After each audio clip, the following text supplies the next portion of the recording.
नमस्कार, एनडीटीवी राजस्थान देख रहे हैं आप। मैं हूं अनिल ठाकुर। आज सबसे बड़ा मुद्दे में बात करेंगे नकली खाद और बीज की। नकली खाद बीज का कारोबार रोकना बड़ी चुनौती बनती जा रही है। लगातार होते खुलासे, छापेमारी और ताबड़तोड़ कार्रवाइयों के बाद नकली खाद बीज के मामले थमने का नाम नहीं ले रहे।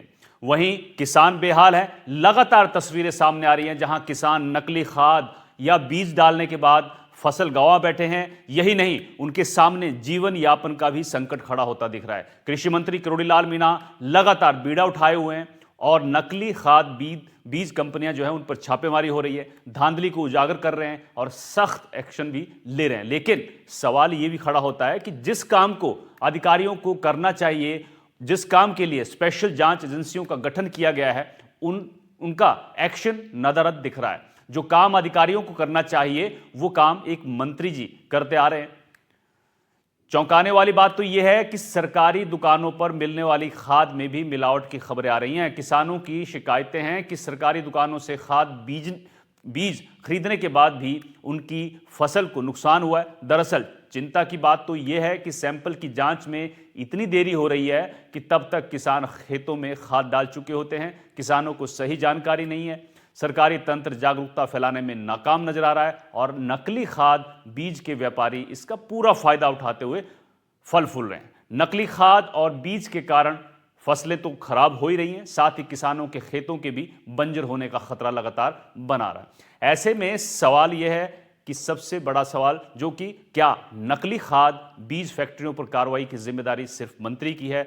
दूसरा सबसे बड़ा सवाल हमारा यह है कि जिम्मेदार अधिकारी जो हैं और जांच एजेंसियां हैं वो क्या कर रही हैं? किसानों को जागरूक करने के लिए क्यों अभियान नहीं चलाया गया? प्रदेश में कितनी नकली खाद बीज की फैक्ट्रियां हैं? कितनी ऐसी फैक्ट्रियां हैं जहां पर कड़ी कार्रवाई की है? साथ ही यह सवाल भी खड़ा होता है कि सरकारी दुकानों से मिल रही खाद क्यों नकली निकल रही है? इन तमाम सवालों को लेकर हम विस्तार से चर्चा करेंगे अपने मेहमानों के साथ। एक्सपर्ट का बड़ा पैनल हमारे साथ जुड़ा है, लेकिन उससे पहले आपको सुनाते हैं कि नकली खाद बीज कंपनियों पर मंत्री किरोड़ीलाल मीणा की छापेमारी को लेकर पूर्व सीएम अशोक गहलोत ने क्या कुछ कहा है। तो इसके बारे में तो मुख्यमंत्री जी उनकी कैबिनेट फैसला करे कि सभी मंत्री निकल जाए, फिर तो राजस्थान के अंदर अपने अपने विभागों की छापेमारी करने लग जाए। करोड़ बोला अकेला क्यों फिर रहे हैं? मुख्यमंत्री जी आज छापा डालने के लिए दे देगा, उनके अभी भी विभागों के मंत्री हो जाए, उनकी ड्यूटी है ना। अगर खुद छापा डालने का अगर परंपरा होती तो बजाय इसके कि अधिकारी लोग पहले तय करते हैं, रेखी करते हैं, जानकारी लेते हैं, उसके बाद में कोई जाके छापा डालता है। छापा डाल के कोई कार्रवाई भी होती है आगे। तो ये तमाम काम ब्यूरोक्रेसी का काम है, विभागों का काम है। वो देखते हैं और पुख्ता रिपोर्ट मिलने के बाद में फिर कार्रवाई जो एजेंसी बनी हुई है, चाहे एंटी करप्शन ब्यूरो हो, चाहे वो विभाग के खुद के सीबीसी होते हैं, विजिलेंस कमिश्नर होते हैं, उनकी काम होता है ड्यूटी। ऐसा नहीं होता कि मंत्री खुद जा करके कोई इस प्रकार छापा डाले।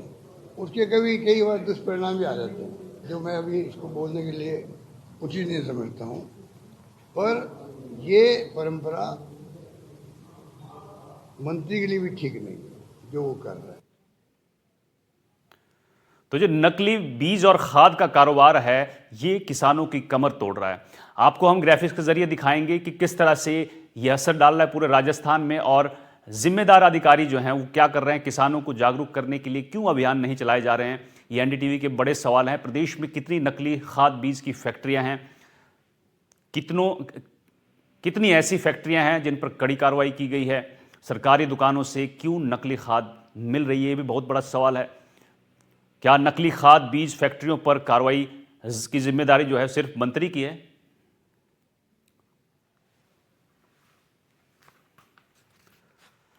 तो चलिए चर्चा के लिए हमारे साथ एक खास पैनल जुड़ा हुआ है। विजय सरदाना जी हैं, कृषि विशेषज्ञ हमारे साथ जुड़ गए हैं। डॉक्टर कीर्ति श्रीवास्तव केमिकल एक्सपर्ट हैं, साथ ही एसोसिएट प्रोफेसर हैं सुरेश ज्ञान विहार यूनिवर्सिटी जयपुर से।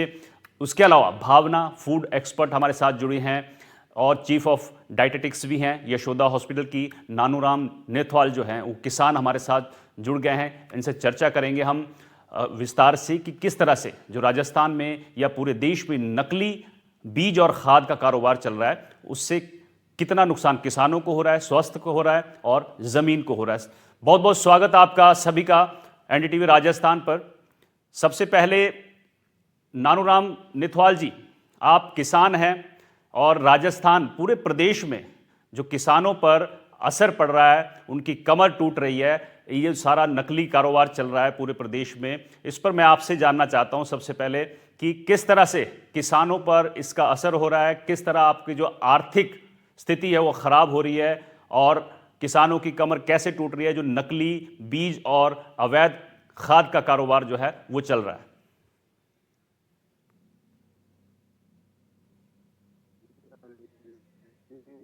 नानूराम जी, सवाल पूछा और आप ये जो बार बार आपके चैनल।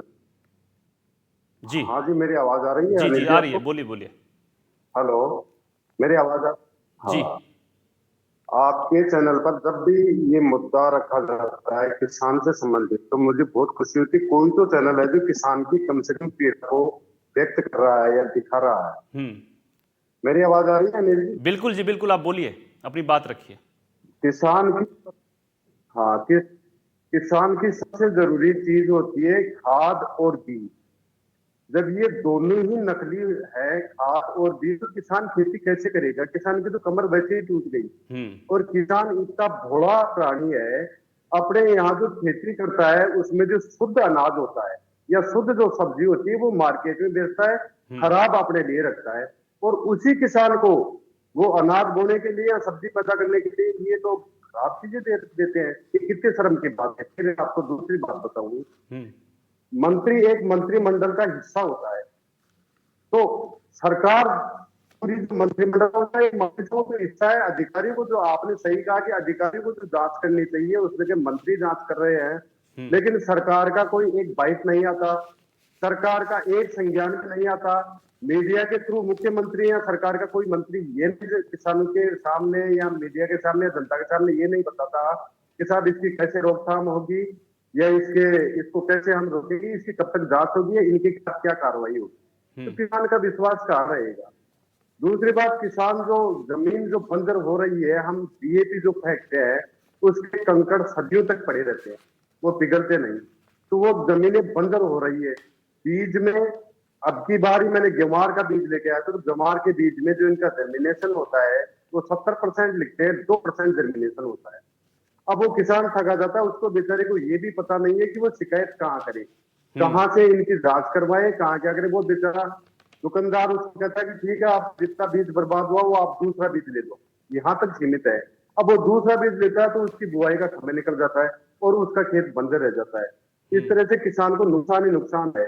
जो किसाने सरकार की आय दुगनी करने की बात करती है और किसान के नाम से जो वोट लेती है, आज सबसे ज्यादा अनिल जी छलावा हो रहा है तो किसान के साथ हो रहा है। और इसका ऐसी बात नहीं है इसका दंड नहीं मिलेगा, भगवान सब कुछ देखता है। इस भोले प्राणी को, ठगने वाले को सजा जरूर मिलेगी।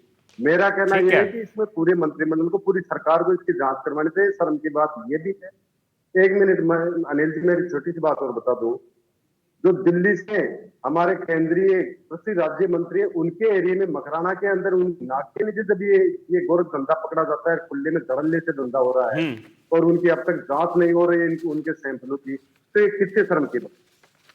ठीक है, हमारे साथ जी विजय सरदाना जी कृषि विशेषज्ञ हैं। सरदाना जी, आपसे ये जानना चाहूंगा कि जो कारोबार हो रहा है नकली बीज की खाद का, इस पर लगाम कैसे लगे और कितना असर जमीन को, जो कीटनाशक हैं, क्योंकि अगर आप नकली बीज का इस्तेमाल कर रहे हैं तो आपको फिर कीटनाशक की ज़्यादा आवश्यकता होती है। अगर नकली खाद आप इस्तेमाल कर रहे हैं उससे ज़मीन को कितना नुकसान हो रहा है, किसान तो नुकसान उठा ही रहा है। इसके अलावा इस पर लगाम कैसे लगाई जा सकती है? सबसे पहले आपको और सभी दर्शकों को मेरा प्रणाम। देखिए, बगैर सरकारी अधिकारियों के मिली भगत के मिलावटी माल बाजार में नहीं आ सकता। ये आप सब इधर उधर की बातें करना बंद करें, सीधा सीधा ये पूछें कि किस इंस्पेक्टर के एरिया में कितने बीज, खाद और फर्टिलाइजर डुप्लीकेट मिलते हैं, उस इंस्पेक्टर की नौकरी पे हथियार डालो। जब तक आप उस इंस्पेक्टर के ऊपर हाथ नहीं डालोगे, उस एरिया के अधिकारी पे हाथ नहीं डालोगे, बगैर उसकी इजाजत के कभी भी खराब माल बाजार में आ ही नहीं सकता। क्योंकि सैंपलिंग का अधिकार उसके पास है, लेबोरेटरी उसके पास है, सारी कंपनियों के लाइसेंस उनके पता है, उनके पास ये भी पता है, वो कभी भी जाके वहां तहकीकात कर सकते हैं, इंस्पेक्शन कर सकते हैं। अगर ये अधिकारी काम कर रहे होते, इंस्पेक्टर काम कर रहे होते, तो चोर बाजारी, डुप्लीकेट माल बिक ही नहीं सकता है। तो ये कहना कि क्या करें क्या नहीं करें, ये कोई बहुत बड़ी समस्या नहीं है। रिश्वत देके खराब माल बेचा जाता है, और जैसा आप किसान से या दुकानदार से पूछो, वो खुद बोलेगा ये रिश्वत बंटती है। मंत्री जी के क्षेत्र में अगर 2 नंबर का माल बिक रहा है तो मंत्री जी ने क्या कार्रवाई करी? उनको क्या अपने किसानों का दर्द नहीं है, या उनको भी उस करप्शन के पैसे में हिस्सा बांटना है? सवाल सीधा सा है। बिना रिश्वत के, बगैर भ्रष्टाचार के कोई भी अपराधी गलत काम कर नहीं सकता। अगर आज 2 नंबर का माल बिक रहा है, घटिया माल बिक रहा है, किसान परेशान है, इसके लिए एकमात्र अगर कोई जिम्मेवार है तो वही डिपार्टमेंट जिसका काम है इसको ठीक करना। ये बाकी बातें सब टाइम वेस्ट है, इधर उधर घुमाने से कुछ नहीं होगा। मंत्री जी ने ये बोल दिया, मंत्री जी ने वो बोल दिया। अरे मंत्री जी कार्रवाई क्यों नहीं करते, भाषण क्यों देते हैं? करिए ना उस इंस्पेक्टर को बर्खास्त जिसके क्षेत्र में 2 नंबर का माल मिलता है, घटिया माल मिलता है। कार्रवाई करिए आज तक। बिल्कुल। हालांकि राजस्थान के जो मंत्री हैं, कृषि मंत्री, उन्होंने 11 अधिकारियों को सस्पेंड भी किया। हालांकि 1 दर्जन से ज्यादा छापेमारी भी किया, वो एक्टिव हैं। लेकिन फिर भी जिस तरह के सवाल आप उठा रहे हैं कि मिली भगत के बिना ये काम नहीं हो सकता है और इसको रोकना है, तो सबसे पहले आपको उन अधिकारियों पर लगाम लगानी चाहिए। एनडीटीवी भी यही सवाल खड़े कर रहा है कि जो अधिकारी जिम्मेदार हैं उनको इस चीज को रोकना चाहिए। मैं आऊंगा आपके पास विजय जी। डॉक्टर कीर्ति श्रीवास्तव, केमिकल एक्सपर्ट, भी हमारे साथ हैं। कीर्ति जी, एक चीज और आप जरा ऐड करिए इसमें, क्योंकि नकली बीज, नकली खाद की बात हो रही है। नकली बीज बनाने में कौन कौन से केमिकल्स हैं जिनका इस्तेमाल होता है, कितने खतरनाक हैं वो, और इसके अलावा अगर नकली बीज बोया जाता है तो फिर कीटनाशक जो हैं उसका ज़्यादा उपयोग करना पड़ता है किसानों को। और आजकल भरमार है कीटनाशक भी, जो नकली कीटनाशक मार्केट में भरमार है। 30 से 40% बताया जाता है कि ये मार्केट में कीटनाशक जो हैं वो नकली पाए जाते हैं। कितना असर पड़ता है और रसायन कौन कौन से हैं इसके? जी, सबसे पहले तो मैं सभी दर्शकों को नमस्कार करना चाहती हूँ और आपको बधाई देना चाहती हूँ कि आपने जो विषय चुना है आज की चर्चा के लिए। नकली बीज और नकली खाद, ये दोनों ही एक बहुत बड़ी समस्या आज बन चुकी है। और अगर मैं पहले इसे बीज के बारे में बात करूं तो नकली बीज जो है, आप जैसा सभी समझते भी होंगे कि जब मिलावट की जाती है तो वो हमेशा निम्न दर्जे का जो सामान है वो उसमें मिलाया जाता है ताकि उसकी लागत कम आए और उसे ऊंची कीमत पे बेचा जा सके। और ये बेसिकली मुनाफाखोरी करने के लिए किया जाता है। तो नकली बीज में प्लास्टिक के कतरने, इसके अलावा और ऐसी चीजें, मिट्टी, बजरी, ये सब सामान उसमें मिलाया जा सकता है जिससे कि बीज की बनाने के समय तो लागत कम पड़े लेकिन उसे ऊंची कीमत पे बेचा जा सके। उसी तरीके से अगर आप रसायन जैसे कि उर्वरक है, कीटनाशक है, इनकी बात करें तो इसमें भी ऐसा ही है कि जो कम कीमत का सामान है उसको उसमें मिलाया जाएगा, चाहे वो कितना भी हानिकारक हो। जो मुनाफाखोरी करना चाहते हैं वो बिल्कुल उसके जो हानिकारक प्रभाव है, चाहे वो मिट्टी के ऊपर हो, चाहे वो लोगों के ऊपर हो, जब वो उसे खाएंगे इस तरह का अनाज, फल, सब्जी, तो वो बिल्कुल इसके बारे में नहीं सोचेंगे।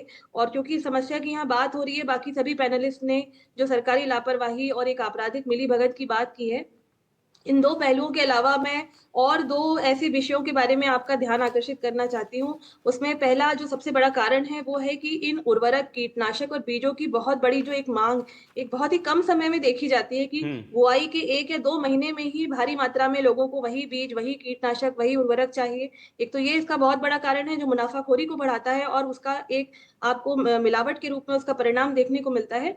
दूसरा एक बहुत बड़ा कारण है, हमारे किसान भाई जो है उनमें जागरूकता का बहुत ज्यादा अभाव है। खेती जो है वो एक विज्ञान है और उसे वैज्ञानिक दृष्टिकोण से करने की जरूरत है। अगर थोड़ी भी जागरूकता के साथ में ये सामान खरीदा जाए तो एक तो इसे उसी समय पे मिलावट की पहचान की जा सकती है। दूसरा, ऐसे बहुत छोटे छोटे नुस्खे हैं, जब आप उसे खरीद रहे हैं तब भी एक जागरूकता, एक अनुभव के साथ अगर उसे देखा जाए, सामान को परखा जाए, तो मिलावट का पता खरीदते समय भी लगाया जा सकता है। एक और बहुत बड़ी बात है कि क्या आपकी जो खेत की मिट्टी है, उसे वो उर्वरक चाहिए। मृदा की जाँच भी यहाँ पे एक बहुत ज़रूरी चीज़ है जो करनी चाहिए। जब भी आप कोई फसल बोना चाहते हैं, लगातार एक ही फसल को एक ही खेत में अगर आप सालों-साल बोएँगे, तो आपको हर बार ज़्यादा उर्वरक की ज़रूरत पड़ेगी, हर बार आपकी पैदावार कम होती जाएगी। तो एक बिल्कुल। वैज्ञानिक दृष्टिकोण जो है यहाँ पे किसान भाइयों में होना बहुत ज़रूरी है, जिससे कि इस तरह की मुनाफ़ाखोरी जो है उसे कम किया जा सकता है। ठीक है। अब भावना फूड एक्सपर्ट हमारे साथ जुड़ी हैं। भावना जी, आपसे ये समझना चाहेंगे क्योंकि जिस तरह से हमारे एक्सपर्ट विजय सरदाना हैं, कीर्ति जी हैं, उन्होंने बताया कि जो केमिकल इस्तेमाल होते हैं ज़मीन के अंदर मिट्टी को और उर्वरक बनाने के लिए कई तरह के केमिकल रसायन जो हैं इस्तेमाल किए जा रहे हैं, लेकिन अब बात है स्वास्थ्य की। किसानों के साथ तो खिलवाड़ हो रहा है, लेकिन आम जनता है उसके स्वास्थ्य के साथ भी खिलवाड़ हो रहा है। किस तरह से ये जो धीमा जहर है फसलों के जरिए दिया जा रहा है, क्योंकि कहते हैं ना कि अन्न है तो मन है, लेकिन आपका अन्न अगर खराब, जहां से शुरुआत होती है इसकी बीज बोने से लेकर आपकी थाली तक पहुंचने में, किस तरह से ये खतरनाक बनता जा रहा है और धीमा जहर जो है वो आम जनता को दिया जा रहा है। नमस्कार सर, और सभी दर्शकों को मेरा नमस्कार। सबसे पहले तो हम ये देखेंगे कि हमारे किसान इससे किस तरह से इफेक्ट हो रहे हैं। अगर किसानों को नकली फर्टिलाइजर, नकली बीज मिल रहे हैं, सबसे ज्यादा तो उनको पैसे का लॉस हो रहा है, क्योंकि अगर उन्होंने वो बीज बोए तो या तो फसल उनकी होगी ही नहीं, होगी तो वो क्वांटिटी वाइज कम होगी, जिससे उन्हें फाइनेंशियल लॉस होंगे। सेकेंड थिंग होता है कि जब नकली बीज उन्हें मिल रहे हैं तो कई बार किसान ये सोच सकते हैं कि शायद ये अच्छी क्वालिटी के हैं, तो उसके लिए उन्हें ज्यादा पैसा खर्च करना पड़ सकता है, और जब उससे फसल अच्छी नहीं होगी तो इन डाउट वो डेब्ट में, कर्जे में डूब जाएंगे। तीसरी चीज क्या होती है कि जो हमारा एक ट्रस्ट है किसानों का हमारे एग्रीकल्चर सिस्टम पे, हमारे गवर्नमेंट की स्कीम पे, वो सारा ट्रस्ट उनका लूज होता है। इस सब से क्या होता है, जब नकली चीज, आपने नकली सीड्स मिले हैं, फर्टिलाइजर्स हमारे आर्टिफिशियल हैं, तो जो मिट्टी की क्षमता है अच्छी फसल देने की, जैसे मैम ने भी एक चीज बिल्कुल सही बोली कि एक ही तरह की फसल हमारे किसान बार बार उगाने लगे ताकि उनको उसकी पैदावार ज्यादा मिले, उनको पैसा ज्यादा, मुनाफा ज्यादा है। लेकिन जो हमारे लेकिन जो हमारे नेचर का एक सिस्टम है कि हमें किसी भी मिट्टी की क्षमता को बढ़ाने के लिए डिफरेंट टाइप की क्रॉप्स ग्रो करनी चाहिए। मतलब हम अगर कभी जौ बो रहे हैं, कभी बाजरा बो रहे हैं, कभी गेहूं, मतलब हम चेंज कर रहे हैं, तो वो मिट्टी की शक्ति जो है वो बनी रहेगी और उसमें हर तरह के न्यूट्रिएंट आएंगे। लेकिन आजकल जो फेक फर्टिलाइजर्स हो रहे हैं, तो जो रिसर्च हुई है उससे पता चला है कि कम 20 से 30% जो हमारी स्टेबल है, जैसे गेहूं है, हमारा चावल है, तो अगर जो मिट्टी के न्यूट्रिएंट्स प्रॉपर नहीं है हमारी फसल में, और जो खाद डाली जा रही है वो प्रॉपर नहीं है, तो 20 से 30% तक, वैसे तो सारे ही जो मेजर मिनरल है, माइक्रो मिनरल है, उनका लॉस होता है, लेकिन प्रोटीन और जिंक, इन दो चीजों का 20 से 30% तक कम उसमें पाया जा रहा है। तो इसलिए किसान भाइयों की हेल्प हो सके इसके लिए यही है, उन्हें अच्छी सीड्स मिले, अच्छी उनको फर्टिलाइजर मिले, इसके लिए उनका अवेयर होना बहुत जरूरी है। तो गवर्नमेंट जो स्कीम चला सकती है उसमें हम ऐसा कर सकते हैं, जैसे आजकल टेक्नोलॉजी बेस्ड चीजें चल गई हैं, तो कुछ ऐसा सिस्टम हो जाए कि किसान जब हमारे बीज खरीद रहे हैं या फर्टिलाइजर खरीद रहे हैं, उस पर कुछ स्कैनिंग का, जैसे QR कोड होता है, तो अगर उन्होंने अपने मोबाइल ऐप से वो QR कोड स्कैन किया तो उनको सारे डिटेल मिल गए कि ये बीज कितनी ऑथेंटिक है चीज, कब इसकी एक्सपायरी डेट है और क्या इसका सोर्स है। तो हम या फिर उनको इस तरह से अवेयर करें कि जो चीज वो खरीद रहे हैं वो कहाँ से उन्हें लेनी चाहिए, अगर उनकी नकली निकल रही है तो किसको वो अप्रोच कर सकते हैं, मतलब कहाँ वो कंप्लेंट कर सकते हैं जिससे उनकी सुनवाई हो, या जैसे कुछ हम उनको किट्स सप्लाई कर सकते हैं जिससे उनको पता चल जाए कि हमें अपनी चीजों को चेक करना है। तो जब वो प्रॉपर अपना फसल को बोएंगे, प्रॉपर फर्टिलाइजर लगाएंगे, तो जो मिट्टी के न्यूट्रिएंट्स हैं उनको प्रॉपर हमारी जो आगे आने वाली फसल है उसमें मिलेगा, और जो हमारे nutrient, micro nutrient, macro nutrient जो कहा जाता है कि इस फसल में ये होता है, वो एक्यूरेट हम आम जनता तक पहुंचा पाए।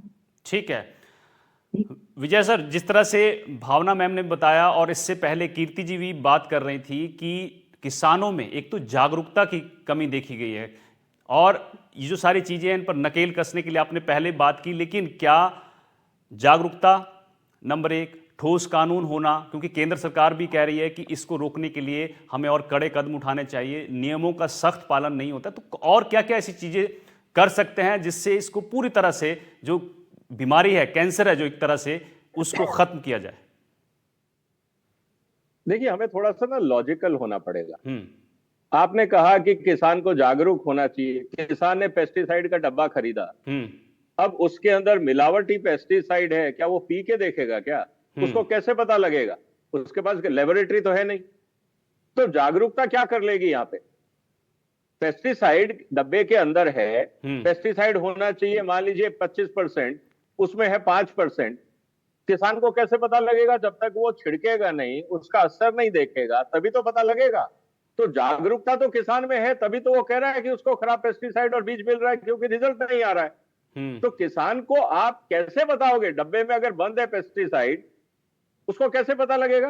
पिएगा क्या वो उसको? कहने का मतलब ये है कि देखिए, हमें लॉजिकल होना चाहिए, थ्योरेटिकल से काम नहीं चलेगा।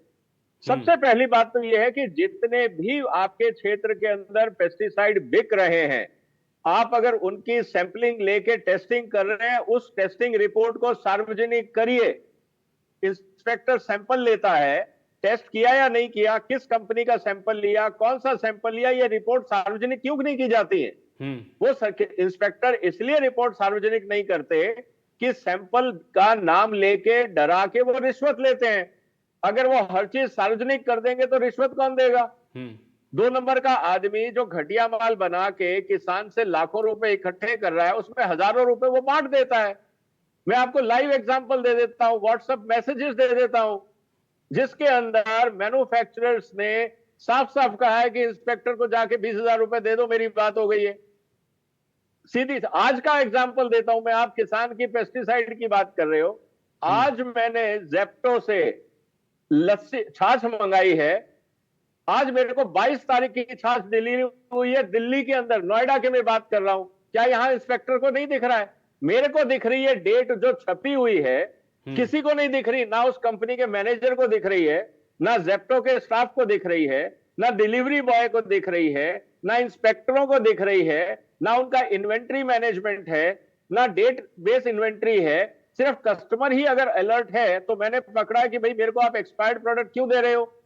जेप्टो की तरफ से कोई फोन उठाता नहीं है, कोई जवाब नहीं देता है। मैंने आज ही ट्वीट किया है, मेरे अकाउंट में जाके देख लो, प्राइम मिनिस्टर ऑफिस को, कंज्यूमर अफेयर्स को, कि इनके खिलाफ कार्रवाई की जाए। कार्रवाई होगी? कभी नहीं होगी। तो कहने का मतलब यह है कि यह देश राम भरोसे चल रहा है।